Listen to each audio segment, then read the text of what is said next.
नमस्कार, माझे नाव आहे संतोष करंजे. कृषी विज्ञान केंद्र बारामती येथून आपण आज सघन पेरू लागवड याविषयी माहिती घेणार आहे.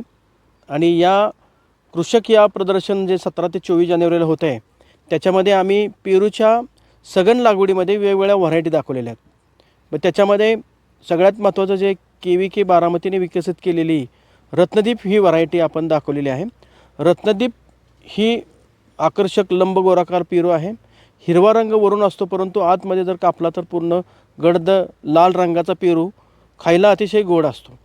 त्यानंतर सगळ्यात महत्त्वाची जी पॉप्युलर आत्ता सगळ्यात व्हरायटी आहे शेतकऱ्यांच्या आवडीची, त्याला आपण गुजरात रेड किंवा डायमंड रेड म्हणतात, तर ती आहे.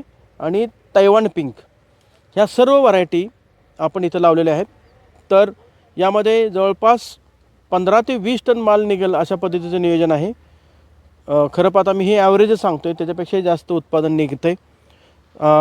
3 मीटर बाय 2 मीटर अंतरावर पेरूची लागवड करून छाटणी कशा प्रकारे त्याच्यात केली पाहिजे आणि कोणत्या फांदीवर किती किलो माल धरला पाहिजे याचं सर्व नियोजन केलं आहे. आता माझ्या पाठीमागे जर बघितलं झाड, तर एका झाडाला जवळपास 50 किलो पेरू लागलेला आहे आणि तो सरासरी 300, 400, 500 ग्रामचा पेरू ह्याच्यामध्ये आहे. आणि डायमंड रेडसारखी जी व्हरायटी आहे त्याच्यामध्ये तर अतिशय जास्त चव, म्हणजे गोडीला जास्त आणि बी कमी. आणि सगळ्यात महत्त्वाचं, मार्केटमध्ये जर गेला तर आज म्हणजे ग्राहकाला 150 ते 200 रुपये किलोपर्यंत बारामतीमध्ये मार्केट त्याला मिळते.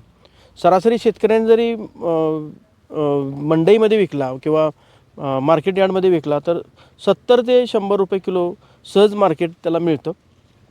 तर आज 10 ते 15 टन किंवा 20 टन पेरू जर उत्पादन घेतलं तर सरासरी 6 ते 7 लाख रुपये प्रति एकरी शेतकऱ्यांना पैसे मिळतात. आणि हा पेरू दरवर्षी छाटून पुन्हा आहे तेवढ्याच आकाराचा ठेवला जातो. याला आपण आधार देऊन काठीसाहाय्याने बांधावं लागतो, कारण माल जास्त असल्यामुळं पेरू मोडण्याची शक्यता असते. तर तो बांधला कसा पाहिजे, त्यानंतर उन्हापासून संरक्षण करण्यासाठी त्याला फोम सीट कशा लावायच्या, किती थिनिंग करायचं, त्यानंतर उन्हाचं संरक्षण करण्यासाठी वरून आपण नेट लावण्याचा प्रकार पण दाखवलेला आहे. तर हे सर्व त्यांना शेतकऱ्यांना इथं पाहायला मिळणार आहे. उत्पन्नाच्या बाबतीत अतिशय चांगलं फळपीक पण आपल्यासाठी उपयोगी आहे, प्रक्रियेसाठी पण चालतं आहे आणि आपल्या ग्राहकांना रोजच्या आहारामध्ये लागणारं हे फळ उपयोगी आहे. पचनक्रिया सुधारणारं पीक आहे. तर आपण ह्याचा नक्की शेतकऱ्यांनी इथे येऊन पाहावं. आणि अशी कसा वापर केला गेला ह्याच्यामध्ये? AIच्या बाबतीत अतिशय महत्त्वाचा विषय तुम्ही सांगितला की याच्यामध्ये आपण सेन्सर वेगवेगळ्या प्रकारचे बसवले आहेत. हवामान त्याच्यामधलं मोजलं जातं, किती प्रमाणामध्ये त्याला पाणी देण्याची गरज आहे त्या प्रकारचे जमिनीतले सेन्सर पण लावलेले आहेत. आणि त्याच्या डेटाच्या आधारे त्या पिकामध्ये पेरूमध्ये कोणत्या प्रकारचा कीड येऊ शकतो, रोग येऊ शकतो, या संदर्भातलं 7 दिवस अगोदर त्यांना अलर्ट जातात.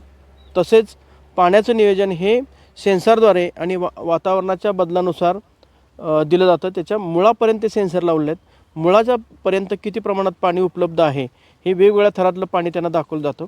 तसेच सॅटेलाईटचा सपोर्ट घेऊन आपण सॅटेलाईटचं सर्व मॅपिंग करून त्या पिकामध्ये सर्वत्र पाणी सारखं आहे का, किंवा पीक ट्रेसमध्ये आहे का, किंवा मिळालेलं जे अन्नद्रव्य ते एकसारखे उचलले गेलेले आहेत का, हे सॅटेलाईट मॅपवरून त्यांना कळतं. रोग कुठल्या कोपऱ्यात कधी येऊ शकतो याचं 8 दिवस अगोदर ॲनालिसिस हे सॅटेलाईटवरून केलं जातं. आणि शिवाय जमिनीमध्ये असणारी ताकद, जमिनीमध्ये असणारे अन्नद्रव्य याच्या आधारे त्या पिकाला किती प्रमाणात खतं कोणत्या अवस्थेमध्ये द्यावी लागतात हे टप्प्याटप्प्याने हे AIमध्ये दिलं जातं. म्हणजे शेतकऱ्यांनी फक्त मेसेजचा बघितले पाहिजेत आणि त्याच्या आधारे काम केलं पाहिजे, हे AIमध्ये दाखवलं आहे. आणि AIचं तुम्ही विषय काढला तर AIमध्ये फक्त पेरूच नाही तर केळी, द्राक्ष, डाळिंब, कांदा, तूर, मका ह्या पिकांचं पण AI तंत्रज्ञान हे शेतकऱ्यांना आम्ही दाखवतो आहे. ऊसाचं तर आत्ता तुम्हाला माहिती आहे, ऊसाचं पूर्ण राज्यभर 5,000पेक्षा जास्त शेतकऱ्यांनी रजिस्ट्रेशन केलेलं आहे. आणि आता पुढच्या टप्प्यातल्या शेतकऱ्यांना नवीन योजना जाहीर होईपर्यंत आपण त्याच्या नोंदणी घेतो आहे, तर त्यांनाही ही योजना ऊसासाठी लागू होणार आहे.